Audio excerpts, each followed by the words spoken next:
నీ hi everyone, welcome to our channel. So మనకు ఒకటి చిన్న క్లారిఫికేషన్ మాత్రం వచ్చింది. గ్రూప్ 2 ఎగ్జామ్ వచ్చేసి ఆన్ టైంలో ఉంటుంది. సో ఆన్ టైంలో ఉంటుంది గ్రూప్ 2 ఎగ్జామ్ అనేది. సో కాబట్టి ఇంకా మనకి ఎన్ని డేస్ ఉంది? 48 డేస్ ఉంది. టుమారో నుండి 48 రోజులు మాత్రమే ఉంది. సో 48 రోజులు 480 మార్కుల టార్గెట్. ఈచ్ డే ఎవ్రీడే నువ్వు 10 మార్క్స్ నేర్చుకోవాలి. 10 మార్క్స్ నేర్చుకోవడానికి కష్టమా? ఒక్కసారి ఆలోచించండి. నేను చిన్న లాజిక్ చెప్తే ఇక్కడ ఎవరు చెప్పని చాలా పెద్ద లాజిక్ చెప్తా. ఈ వీడియో కనుక నచ్చితే ప్రతి ఒక్కరు లైక్ చేయండి. సో ఎవ్రీడే మనం ఎన్ని మార్క్స్ నేర్చుకోవాలి? 10 మార్కులు నేర్చుకోవాలి. ఈచ్ డే టార్గెట్ ఎంత? 10 మార్కులు. సో 10 మార్కులు కాదు, ఈచ్ డే మీద 20 మార్కులు నేర్పించే కెపాసిటీ నాకు ఉన్నది. ఎందుకంటే for example each day 10 marks నేర్చుకోవాలనుకుంటున్నాం. ఫర్ ఎగ్జాంపుల్ తెలంగాణ మూమెంట్లో 15 చాప్టర్లో 150 మార్కులు అంటే ఈచ్ చాప్టర్ ఎంత 10 మార్క్స్ క్యారీ అవుతుంది. సో తెలంగాణ మూమెంట్లో 15 చాప్టర్లో డైలీ ఒకటి చదువుకుంటే నీకు 15 రోజులు 150 మార్కులు అయిపోతాయి. ఎకానమీ కూడా అంతే, 15 చాప్టర్లు 15 రోజులు డైలీ ఒక చాప్టర్. ఇప్పుడు జనాభా చాప్టర్ ఒక్క రోజులో కంప్లీట్ చేయలేమా? అగ్రికల్చర్ చాప్టర్ ఒక్క రోజులో కంప్లీట్ చేయలేమా? ఇంకా ముందే అవుతాయి. సో ఇట్లా వేయాలి. నైట్ 6 PM వరకు ఈ ఎకానమీ ఇవి 30 డేస్లో కంప్లీట్ చేసుకొని ఈవినింగ్ టైంలో పేపర్ 1 అంశాలు చూసుకోవాలి. పేపర్ 1 అంశాలు ఓకే. నెక్స్ట్ 30 డేస్ రివిజన్ చేసుకోవచ్చు. 30 డేస్ మంత్స్ 18 డేస్ ఉంటుంది. సో ఈచ్ డే నువ్వు 10 మార్కులు టార్గెట్ పెట్టుకోండి. సిలబస్ ప్రకారం సిలబస్ దగ్గర ఉండాలి. ఆ సిలబస్లో ఉన్న 20 మార్కులు అట్లీస్ట్ 10 మార్కులు నీ దగ్గర, 10 మార్కులకు మినిమం 10 మార్కులు నేను చదవాలి. మ్యాక్సిమం ఎంతైనా చదవచ్చు. ఇట్లా పెట్టుకుంటారు. సిలబస్ పెట్టుకోండి. సిలబస్లో ఉన్న డైలీ 10 మార్కులు ఖచ్చితంగా చదవాలని టార్గెట్ పెట్టుకోండి. ఇది మెయిన్ పాయింట్. రెండో వచ్చేసి ఇది నాకే ఇప్పుడు నేను చెప్పేది నాకే అప్లికేబుల్ అయితే నేను 3-4 డేస్ బ్యాక్ మంగళవారం, లాస్ట్ మంగళవారం అంటే ఈరోజు ఆదివారం కదా, దీని ముందు మంగళవారం ఉంటుంది కదా. సో మంగళవారం మస్తు కాన్ఫిడెన్స్ ఉండే. ఆ రోజు section Telangana movement section 1 complete చేసిన. నెక్స్ట్ డే బుధవారం కూడా సెక్షన్ 2 కంప్లీట్ చేసిన. సో గురువారం నుంచి వెళ్ళి డల్ అయినా. అంటే నాకేమైంది? కన్సిస్టెన్సీ అనేది నాకు లేదు. సో ఈ 48 డేస్ అనేది ఈ కన్సిస్టెన్సీ అనేది మెయింటైన్ చేయాలి. సో నేను డే 1 మంగళవారం రోజు ఎత్తున్నానో లాస్ట్ ఆగస్ట్ 6th రోజు కూడా మనం అదే విధంగా ఉండాలి. సో నేనే ఎగ్జాంపుల్, నేను డే 1 తెలంగాణ మూమెంట్ సెక్షన్ 1 మొత్తం కంప్లీట్ చేసిన. ఫస్ట్ యూనిట్ కాకుండా డే 2 రోజు సెక్షన్ 3 2 కంప్లీట్ చేసిన. డే 3 రోజు ఏం చేయలే, 0. సో ఇది మీరు చేయొద్దు. అంటే నేను కూడా చేయొద్దు కాబట్టి నేను కూడా చెప్తున్నా. థర్డ్ పాయింట్ వచ్చేసి don't go with other books now. ఇప్పుడు అదర్ బుక్స్ కోసం వెళ్ళొద్దు. ఉన్న బుక్స్నే మంచిగా చదువుకోండి. రెండో పాయింట్ వచ్చి థిమాటికల్గా వెళ్ళండి. థిమాటికల్గా అంటే కొన్ని థీమ్స్ నుంచి ఖచ్చితంగా వస్తాయి. ఎగ్జాంపుల్ విటమిన్స్ కానీ, హార్మోన్స్ కానీ, తెలంగాణలో డెమోగ్రఫీ కానీ, ఇండియాలో డెమోగ్రఫీ ఖచ్చితంగా వస్తాయి. ఇట్లా థిమాటిక్గా వెళ్ళాలి. 480 అంటే ఇంటూ 3 టీమ్స్ అంటే ఎగ్జాంపుల్ 500 × 3 1500 టీమ్స్ అనేది అట్లీస్ట్ నీ దగ్గర ఉండాలి. 1500 టీమ్స్ క్వశ్చన్ బ్యాంక్ అనేది 1500 బ్యాంక్ అనేది టీమ్స్ బ్యాంక్ అనేది నీ దగ్గర ఉండాలి. అప్పుడే నువ్వు సక్సెస్ కావడానికి ఆస్కారం ఉంటే రివిజన్ టైంలో ఉంటుంది. అందరూ ఏం చేస్తారంటే నోట్స్ రాసుకొని ఆ నోట్స్ని రివిజన్ చేస్తారు. This is very wrong strategy. Themes ఉండాలి. ఆ థీమ్స్ని మాత్రమే నువ్వు రివిజన్ చేయాలి. ఇది రైట్ స్ట్రాటజీ. ఓకేనా? రివిజన్ అంటే నోట్స్ రాసుకొని దాని రివిజన్ చేయాలి. థీమ్స్ని రివిజన్ చేయాలి. Next topic.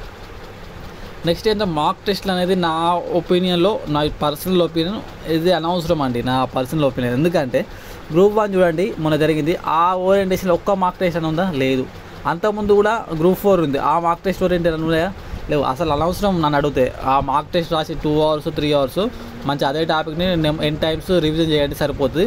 ఇది మీ ఇష్టం. అది నేను మాత్రం అట్లనే చేస్తాను. నేను ఎటువంటి మాక్ టెస్ట్లు తీసుకుంటలేను, ఎటువంటి మార్క్స్ రాస్తలేను. జస్ట్ మార్క్ ఇచ్చేదానికి ఆ టైంని నేను రివిజన్ యూజ్ చేసుకుంటాను. నెక్స్ట్ థింగ్ వచ్చేసి main focus on paper 2 and paper 3. మా టార్గెట్ ఎంత? 440 వస్తే జాబ్ వస్తుంది మ్యాక్సిమం ప్రజెంట్ సిచ్యువేషన్లో. ఈ పేపర్ 2 అండ్ 4లో మ్యాక్సిమం 240 ఇక్కడ తెచ్చుకుంటే, నువ్వు 240 మార్క్స్ ఇక్కడ తెచ్చుకుంటే, సో ఎకానమీలో మనం 100 మార్కులు ఈజీగా తెచ్చుకోవచ్చు.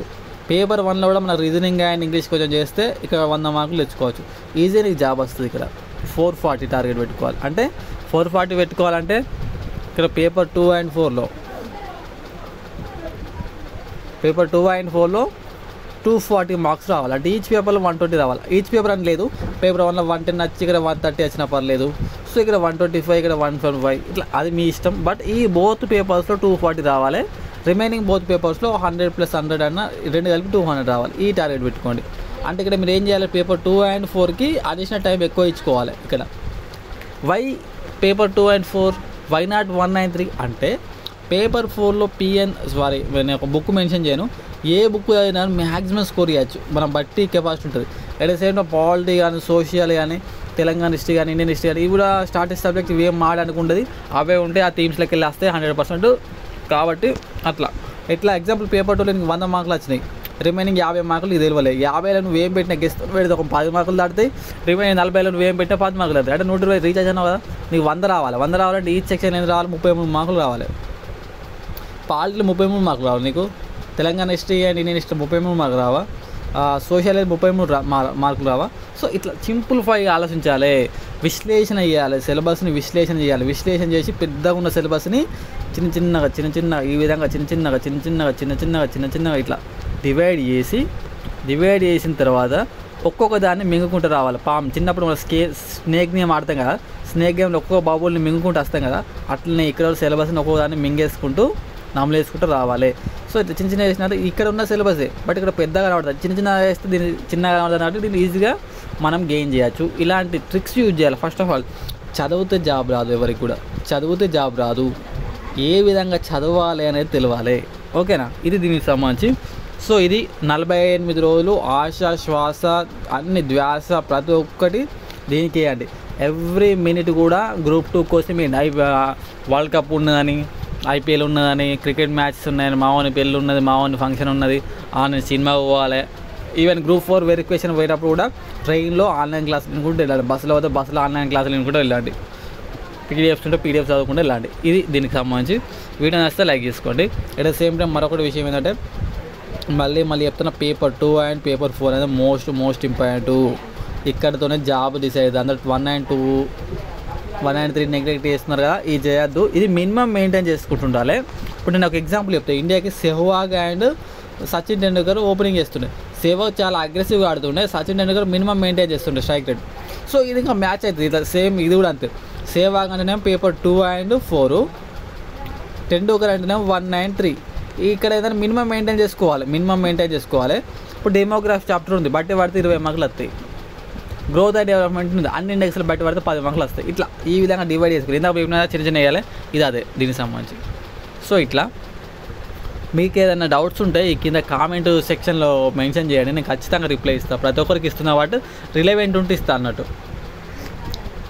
అన్రిలవెంట్కి ఎగ్జామినేషన్ ఓరియంటేషన్ ఉంటే రిలవెంట్లో మా టెలిగ్రామ్ ఛానల్ ఉంటే దాన్ని జాయిన్ అంటే డైలీ పోస్ట్ చేసిన క్వశ్చన్స్,